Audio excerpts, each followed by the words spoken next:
જી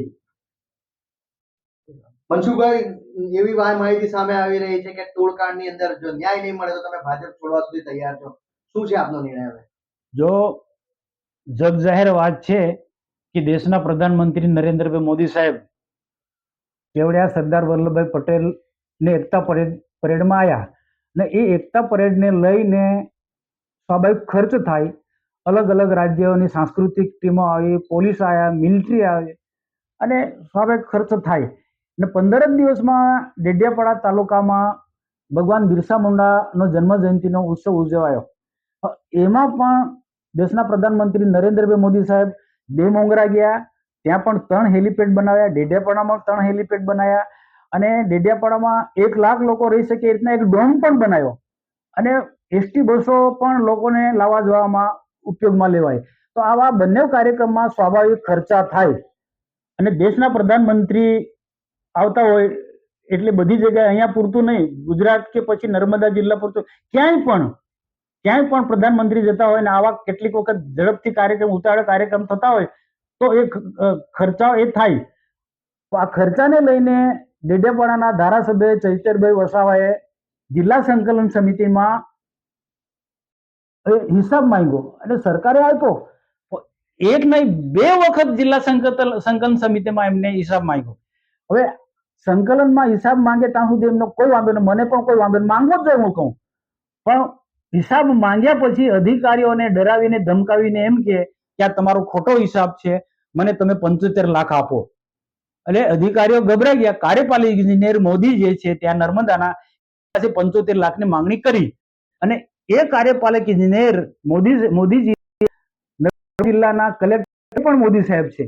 તો એ કલેક્ટર મોદી સાહેબને વાત કરી તો એ જ દિવસે ઉપરાષ્ટ્રપતિ કેવડિયા આવ્યા હતા.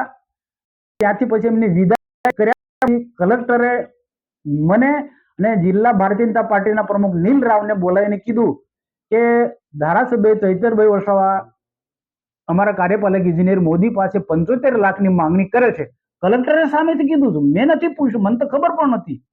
સંકલનમાં પ્રશ્ન પૂછ્યા પછી 75 લાખની માંગણી કરે છે એ વાત નર્મદાના કલેક્ટર મોદી સાહેબે મને કીધી. મારી સાથે જિલ્લા પાર્ટીના પ્રમુખ નીલરાવ પણ હતા અને બાકીના અન્ય અધિકારીઓ પણ હતા. આ બધાની હાજરીમાં કલેક્ટરે વાત કરી છે. અને ત્યાર પછી બીજા દિવસે આનો પ્રયત્ન હતો કે કોઈને કોઈ રીતના દબાવવાના. મેં કીધું આ સેટિંગ ના થાય એટલે નર્મદા ના પત્રકારોની કમલમાં મીટિંગ બોલાવીને આખો પર્દાફાશ મેં કર્યો કે ભાઈ આ રીતના આમ આદમી પાર્ટીના લોકો આ રીતના અધિકારીઓ પાસે આવા કાર્યક્રમના હિસાબ માંગે છે અને પછી તોડ કરે છે. આ વાત મીડિયા સમક્ષ વાત કરીને થોડા દિવસ પછી ફરી પાછી વિવાદ થયો એટલે બીજી પત્રકાર પરિષદની અંદર પત્રકારે પૂછ્યું, એમાં નામજોગ મેં કીધું કે નર્મદાના કલેક્ટર મોદી અને કાર્યપાલક ઇજનેર મોદીએ અમને નીલ રાવને કીધું કે ચૈતરભાઈ ધારાસભ્ય 75 લાખ રૂપિયાની માંગણી કરી. એ ત્યારે નામજોગ મેં કીધું. તો ત્યાર પછી ધારાસભ્ય ગઈકાલે નર્મદા કલેક્ટરને મળ્યા, એના મિત્રો સાથે મળ્યા, આવેદનપત્ર આપ્યું. હવે કોઈક ને કોઈક કારણસર કયા મુદ્દે કલેક્ટર આમાં ખુલ્લીને બોલતા નથી, ફક્ત એટલું જ બોલે આ ખોટું છે, ખોટું છે. પણ ખોટું શું છે એ વાત ખુલાસો કરીને કહેતા નથી. પણ આજે કલેક્ટરે સ્પષ્ટ કહેવું જોઈએ, કારણ કે કેવડિયા મુકામે ઉપરાષ્ટ્રપતિના ગયા પછી ઘણા બધા અધિકારીઓ હતા, ત્યાં કલેક્ટરે આ વાત મુદ્દો છેડ્યો હતો અને કાર્યપાલક ઇજનેર મોદીજીએ કબૂલ્યું હતું અને ત્યાર પછી કાર્યપાલક ઇજનેર રજા પર જતા રહ્યા. હવે રહીને જો કાર્યપાલક ઇજનેર ખોટું બોલતા હોય કે જિલ્લાના કલેક્ટર ખોટું બોલતા હોય તો મારા માટે બહુ મોટો પ્રશ્ન છે કે હું જે બોલ્યો છે, મેં જે ઉપરાણું લીધું, કોનું ઉપરાણું લીધું? અધિકારીઓનું.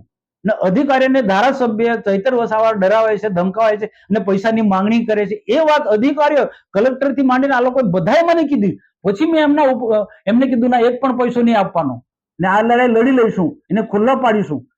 તો આ સામેથી આ લોકો કહે છે ને જ્યારે કલેક્ટર ગઈકાલે નરવા કુંજરા ક્લિયર બોલતા નથી. તો આના માટે કલેક્ટર ને કાલે હું મળવાનો છું. મારી સાથે જિલ્લા પાર્ટીના પ્રમુખ નીલરાવ પણ આવવાના છે અને કલેક્ટરને અમે કહીશું રૂબરૂ, મીડિયાને પણ લઈ જઈશ કે ભાઈ તમે જ કેવડિયા મુકામે હેલિપેડ પર તમે આજ વાત કે ભાઈ આ રીતે માંગણી 75 લાખ તમે શું છે? અમને તો ખબર નહોતી ને તમે કેમ ફરી જાઓ? સાચી વાત કહો. એટલે તમે કાલે કહેવી પડશે. અને જો કલેક્ટર સાચું ના કે તો આ સત્યની લડાઈ છે. સત્યની લડી સરકારમાં સરકારે મારું સમર્થન કરવું પડશે. હું જે લડાઈ લડું છું એ કોના સરકારના અધિકારી માટે લડું છું. સરકાર પર જે બેફામ ગાળો દેશે સરકારના મંત્રીઓને, એની સામે, એવા ધારાસભ્યની સામે લડું છું. તો સરકારે મને મદદરૂપ થવું પડશે. મારી સાથે ન્યાય સરકારે કરવો. એવી કમિટી બનાવો. આખી સરકારી કમિટી બનાવવી જોઈએ. આખી તપાસ સમિતિ મૂકો. કંઈક ને કંઈક સત્ય બહાર આવશે. ને જો સરકાર આટલું પણ નહીં કરે, મદદરૂપ નહીં થાય, સરકાર મને જો મદદરૂપ ના થાય, મારી જ સત્યની લડાઈ આવા તોડ પાણી કરનારા લોકોની સામે થાય છે. આ લોકો અહીંયા પૂરતું નહીં, કેટલાક ઇન્ડસ્ટ્રી પણ આ રીતના લોકોને કામદારોને ઉશ્કેરીને ત્યાં પણ તોડ પાણી કરે છે. આવા લોકોની સામે મારી લડાઈ છે. તો સરકારે મને મદદરૂપ થવું પડશે અને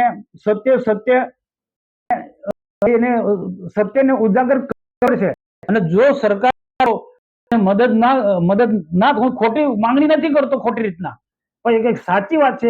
સાચી વાતમાં જો સરકાર મને સમર્થન નહીં કરે તો હું ભારતીય જનતા પાર્ટી છોડી દઈશ. અને સરકાર, જે સરકારનો વર્ષોથી મને વિશ્વાસ છે, એ સરકાર પર હું ભરોસો નહીં રાખું.